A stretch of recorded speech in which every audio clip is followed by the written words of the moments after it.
धूप मलूं मैं तेरे हाथों में, सजदा करूं मैं तेरे हाथों में, हो सुबह की मेहंदी। হ্যালো বন্ধুরা, তোমরা কেমন আছো? আশা করি ভালো আছো। আমরাও ভালো আছি। আসুন জেনে এবং দেখে নেওয়া যাক কোচবিহার রাজবাড়ির নানান অজানা তথ্য। এটি হলো কোচবিহার রাজবাড়ি। এর অপর নাম ভিক্টর জুবিলি প্যালেস। ভারতের পশ্চিমবঙ্গ রাজ্যের কোচবিহার শহরে একটি দর্শনীয় স্থান বলা চলে। 1887 সালে মহারাজ নৃপেন নারায়ণের রাজত্বকালে ইংল্যান্ডের বাকিংহাম প্যালেসের আদলে এই রাজবাড়িটি তৈরি হয়েছিল। এই রাজবাড়িটির স্থাপত্য রীতির নাম ক্লাসিক্যাল ওয়েস্টার্ন অথবা ইতালির রেনেসো। এই রাজবাড়ি স্টোক নির্মিত। এটি ক্লাসিক্যাল ওয়েস্টার্ন শৈলীর দোতলা ভবন। প্রাসাদের একতলায় বিলিয়ার্ড রুম, গ্রন্থাগার, অতিথিশালা, ভোজনকক্ষ সহ 24টি কক্ষ নিয়ে রয়েছে। দ্বিতলে 15টি শয়নকক্ষ, 3টি বৈঠক ঘর, 4টি তোষাখানা, 11টি স্নানাঘর, মোট 40টি কক্ষ রয়েছে। এর সিঁড়িগুলো লোহার এবং কাঠের তৈরি। বেশ কিছু সিঁড়ি গম্বুজের মধ্যে উঠে গিয়েছে। প্রাসাদের পিছনে রয়েছে পাকশালা।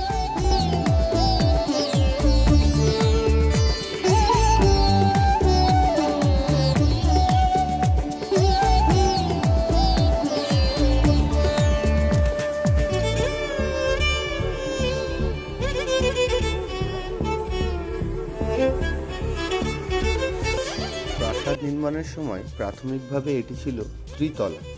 1897 সালে 12 জুন কোচবিহারে এক বিধ্বংস ভূমিকম্পে এর ত্রিতলা ভেঙে যায়।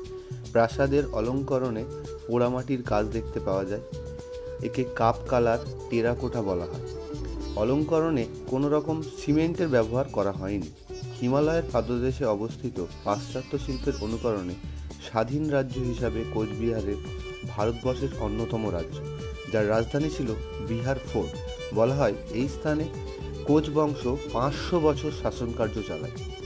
এই ভবনটি আয়তনে প্রায় 51,309 বর্গফুট।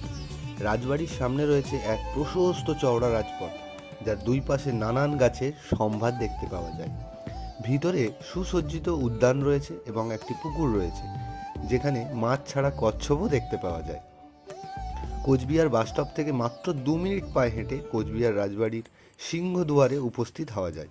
এই সিংহদুয়ারে রয়েছে কোচ রাজাদের প্রতীক চিহ্ন। রাজবাড়ির প্রবেশের পূর্বেই টিকিটের ব্যবস্থা রয়েছে, যা বর্তমানে অনলাইন থেকে কাটতে হয়। প্রধান গম্বুজের নিচে রয়েছে রাজসভার কক্ষ। তার ঠিক সামনের মেঝেতে রয়েছে এক অদ্ভুত নকশা, যার অর্থ সত্যের জয় হোক। গম্বুজের নিচে কোচ রাজা মহারানীদের মূর্তি এবং বেশ কিছু পুরনো ছবি দেখতে পাওয়া যায়। রাজবাড়িতে রয়েছে একটি হাতির মাথা, যা মনে করিয়ে দেয় শিকারী রাজাদের কথা। এর সঙ্গে বেশ কিছু শিকারের ছবি দেখতে পাওয়া যায়। শাহী শিলমোহর, সোনা ও রূপোর পাত্র দিয়ে সজ্জিত রয়েছে আরেকটি কক্ষ।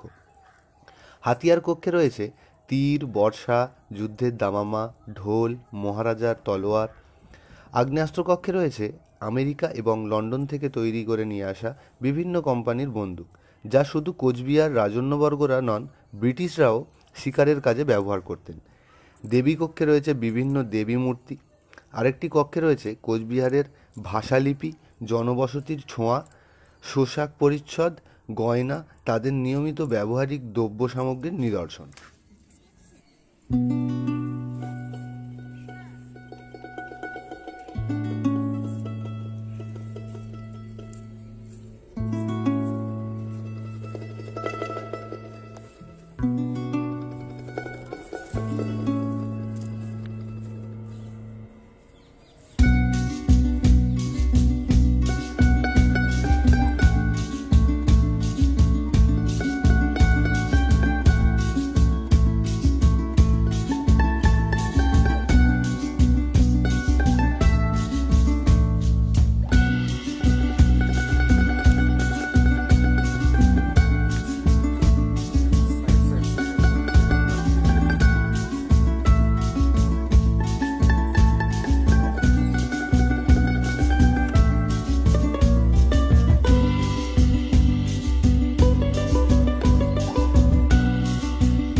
এবার যদি বলি কিভাবে যাবেন ট্রেনে করে, কোচবিহার রেল স্টেশনে নেবে, সেখান থেকে টোটো করে আপনারা কোচবিহার রাজবাড়িতে পৌঁছে যেতে পারেন, অথবা শিলিগুড়ি থেকে বাস করেও আপনারা কোচবিহার পৌঁছে রাজবাড়ি দর্শন করতে পারেন।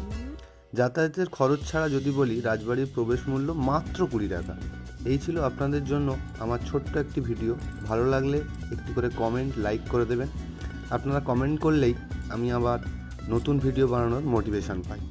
আর সর্বশেষে একটা কথা না বললেই নয়, আমাদের পরিবারের অংশ হতে চ্যানেলটি সাবস্ক্রাইব করে সঙ্গে থাকবেন। সকলে ভালো থাকুন, অপরকে ভালো রাখুন। দেখা হচ্ছে আবার নতুন কোনো ভিডিওতে, আবার নতুন কোনো জায়গার সন্ধান নিয়ে।